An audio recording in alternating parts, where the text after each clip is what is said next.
Apreciados amigos, ustedes saben que los enemigos del Estado de Israel, cuando quieren referirse al Estado de Israel, ni siquiera lo nombran. Irán, por ejemplo, se refiere a la entidad sionista, como si la palabra sionista fuera algo negativo, algo perverso en este mundo. Yo quisiera expresarles, quisiera conversar con ustedes acerca del sionismo. ¿Qué es el sionismo? El sionismo es el amor por la tierra de Israel. Es el deseo de regresar a la tierra de Israel. Lamentablemente, el pueblo judío fue expulsado de su tierra después de siglos de permanencia, de haber construido un estado. Fueron expulsados de la tierra de Israel. El primer templo que construyó el rey Salomón fue destruido por los asirios en el siglo, puede ser antes de la era común, el siglo 8 por ahí, el siglo 6, no estoy seguro. No estoy seguro, creo que 500 años y algo antes de la era común. Y fueron desterrados desde luego. Luego regresaron años más tarde con Ezra y se reconstruyó el Beit HaMikdash, pero el segundo Beit HaMikdash, el segundo templo de Jerusalén, también fue destruido. Esta vez fue destruido por los romanos. El primero fue destruido por los babilonios, asirios babilonios. El segundo fue destruido por los romanos. Entonces la tradición judía se pregunta, ¿por qué fueron destruidos los templos? En lugar de decir de que estos malvados babilonios, asirios, los romanos, la pregunta es, ¿qué hicimos mal nosotros para que se haya destruido el templo de Jerusalén? Y concluyen en lo siguiente: el primer templo de Jerusalén fue destruido porque había todavía idolatría dentro del templo. No había razón para esos celos, yo que sé que no se llevaba bien el uno con el otro.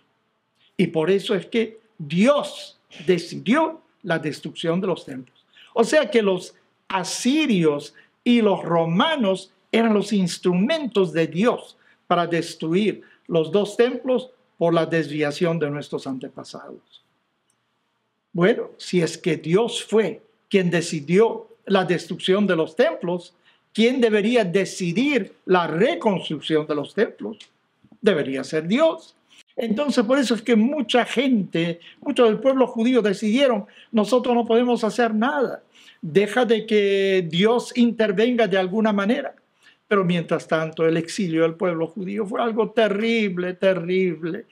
Persecuciones por todas partes. Ustedes saben las cruzadas, que son movimientos importantes en el mundo cristiano, me imagino, para la reconquista de Jerusalén.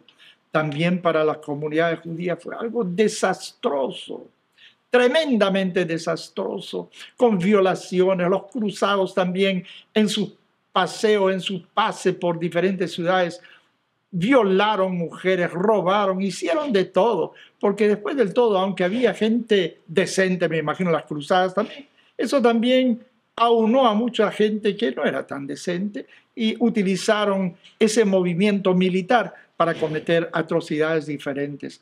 Hasta el día de hoy, una de las plegarias que recitamos todos los sábados en la mañana a las sinagogas se refiere a ese desastre de las cruzadas. ¿Y quién nos recuerda lo que pasó con la Inquisición? Por un siglo se perseguía a judíos en España, en Portugal, hasta que terminó con la expulsión en 1492 de los judíos de España. Luego los judíos fueron expulsados de Portugal, tuvieron que ir a diferentes lugares. Ustedes saben lo que es mudarse de un lugar a otro, especialmente cuando no vas como turista, sino todo lo contrario. Gente tuvo que abandonar sus hogares. Mira, hay familias judías que retuvieron la llave de su puerta de la casa en España como símbolo de eso, pero no podían vender sus casas, tenían que abandonarlo todo y llevar solamente unos cuantos enseres. O sea, la historia del pueblo judío es terrible en ese sentido, aunque había un historiador que se llamaba Salo Barón, que decía, déjate de pensar en la historia lacrimógena del pueblo judío, todo es lágrimas. También tuvimos periodos de expansión intelectual, de estudio, eso es verdad también, pero uno no puede minimizar las persecuciones que hubieron. Recuerdo que ustedes saben, no solo de España y Portugal, creo que casi todos los países europeos, en algún momento la comunidad judía fue expulsada, de Inglaterra, de Francia, etc.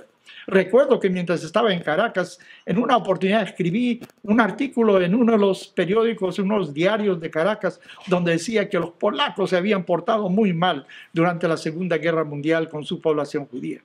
Recibí entonces una llamada del embajador de Polonia en Venezuela. Me dijo: Rabino, ¿cómo escribe usted eso? Recuerde, los judíos nunca fueron expulsados de Polonia. Mira, eso como si fuera un gran hecho, ¿no? De que no fueron expulsados, pero también tuvieron una historia terrible en Polonia. Mira, hay un monumento a un líder de Ucrania que se llama Bogdan Khmelnytsky, porque él fue uno de los fundadores, creo que de la nación ucraniana, algo por el estilo, ¿no? Pero ese también fue el líder de unas hordas en 1648 que asesinaron como 40, 50 mil judíos en Ucrania, en Polonia, violaron mujeres, y tan terribles cosas para el pueblo judío. Bueno, y a fines del siglo XIX, a principios del siglo XX, persecuciones en Rusia por motivos políticos, para expiar ciertas cosas, para de alguna manera justificar algunas derrotas. ¿A quién se le culpa? ¿Quién es el chivo expiatorio? El pueblo judío. Bueno, así que esa historia fue tremenda, esperando que Dios, ¿y por qué no hicieron algo ellos mismos? Les digo de nuevo, por esas persecuciones, falta de insumos, de fuerza para hacer algo. Al mismo tiempo surgieron algunos, lo que se llaman falsos mesías. El más notable de ellos creo que fue Shabbatai Tzvi, en el siglo XVII. Él dijo de que él era el Mesías, él iba a hacer regresar al pueblo judío a la tierra prometida. Y bueno, gente empezó a vender sus casas, preparándose para ello.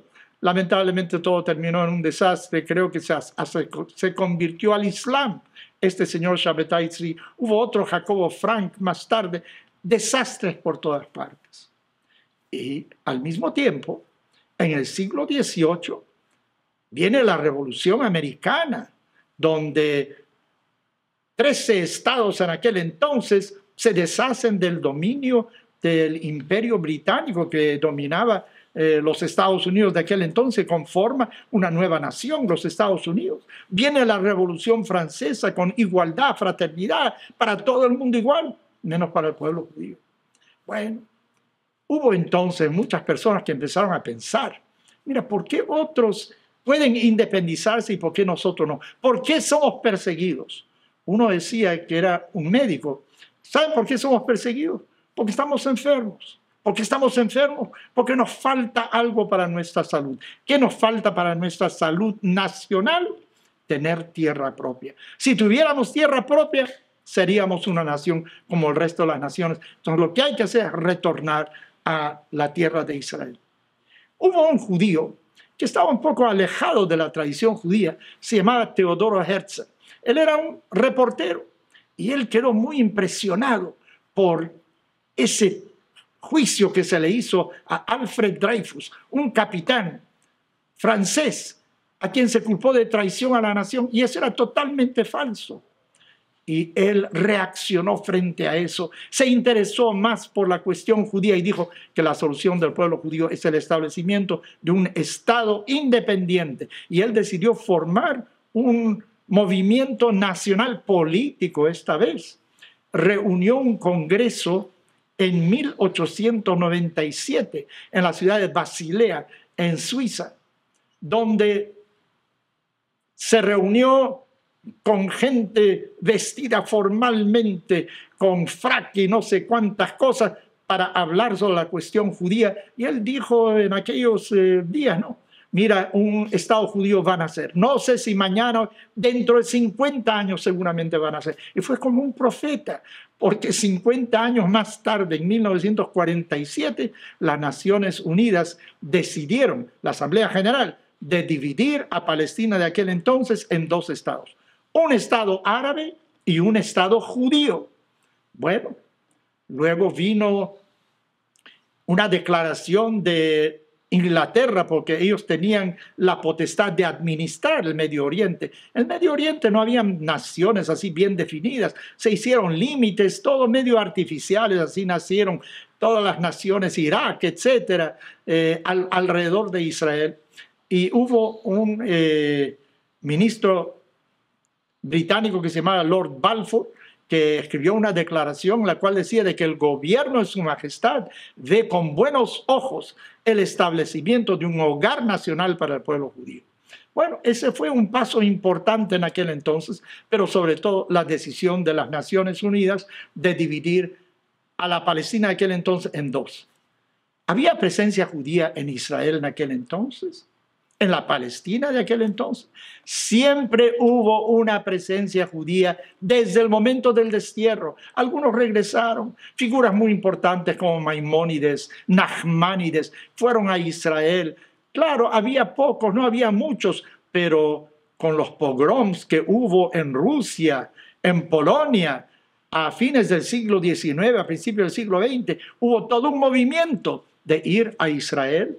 Y en 1947, cuando se decidió la partición, había entre 600 y 700 mil judíos ahí.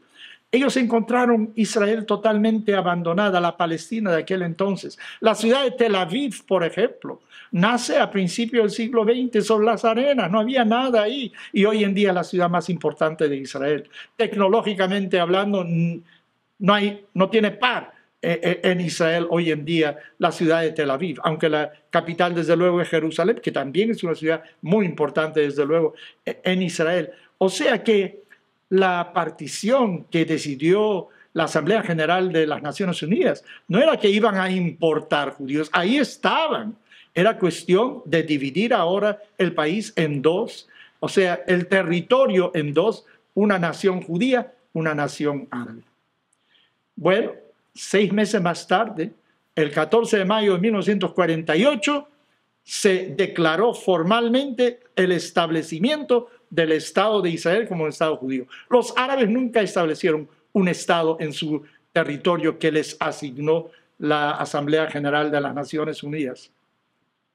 Tengo entendido que había como un grupito de 10 personas que eran realmente las que estaban decidiendo el futuro, qué es lo que se iba a hacer. Se hizo una votación antes de la declaración de la independencia. Seis votaron a favor, 4 en contra. Recuerdo, porque yo viví esa época, Nahum Goldman era el presidente del Congreso Judío Mundial. Él estaba en contra, por ejemplo, del establecimiento de un Estado judío. ¿Por qué? Es que no quería, sino que había la amenaza de los países árabes que iban a invadir, iban a exterminar a todos los judíos residentes en Israel. Entonces, ¿para qué los vamos a poner en peligro? Israel de aquel entonces no tenía ningún ejército formal, tenían grupos armados, pero no tenía ningún ejército. Y ahí estaba la Legión Árabe en Jordania, entrenada por los británicos. Ahí estaba Siria, Irak, Egipto, países formados que tenían ejércitos entrenados y que inmediatamente declararon la guerra contra Israel. Querían borrar al nuevo Estado del mapa. Pero Israel logró vencerlos. ¿Por qué?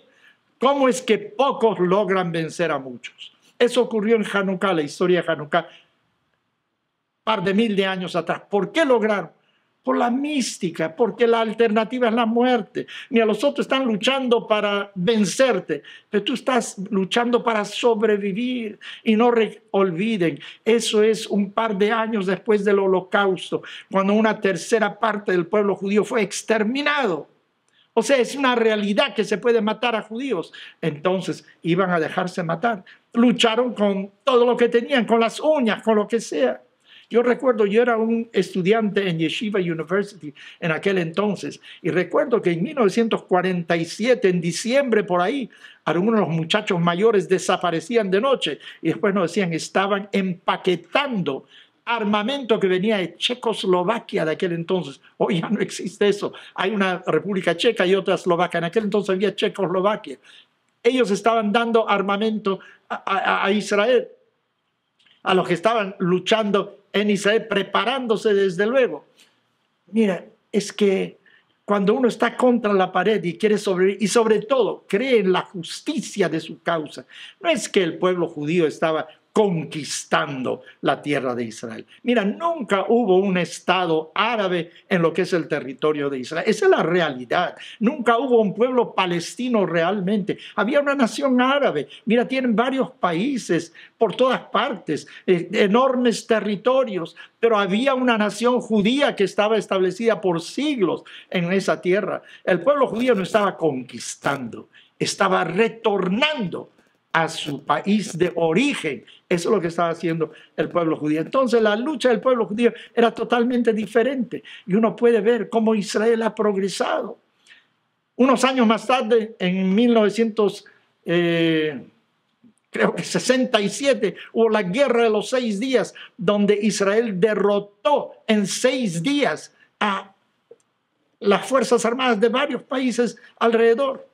Al terminar eso, en la capital de Sudán, Khartoum en castellano, se decidió 3 nos: no negociación, no paz, no reconocimiento. O sea, no obstante la derrota, no se iba a reconocer al Estado judío.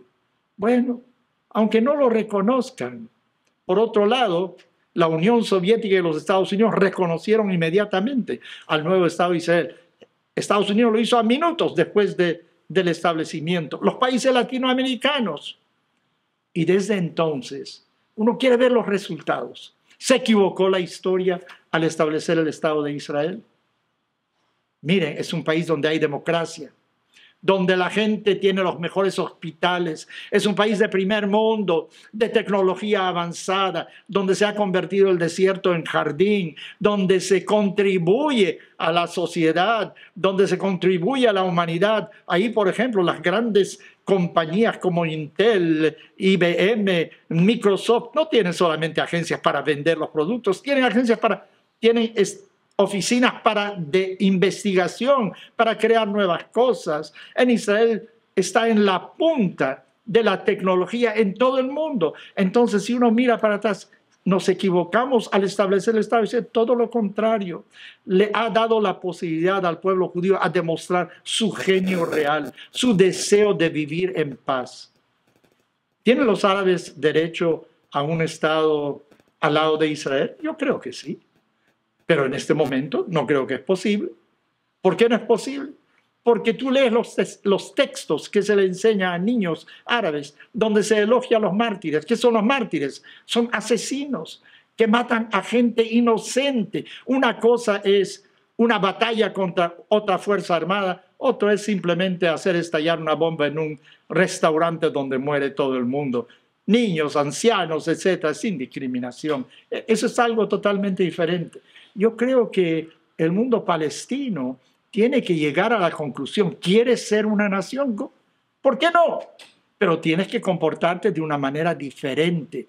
Tienes que convivir. Y creo que hoy en día estamos conscientes de que el territorio no es tan importante. Lo que es importante es el valor agregado que le da el ser humano. Mira lo que está pasando en la política internacional. Hay algo que se llama los acuerdos de Abraham. Hay varios países árabes que están haciendo la paz con Israel, intercambio comercial, porque sienten de que Israel no es el enemigo. En realidad, lo que hay es un enfrentamiento dentro del mundo árabe, entre los chiitas, representados por Irán, y los sunitas, representados por la Arabia Saudita.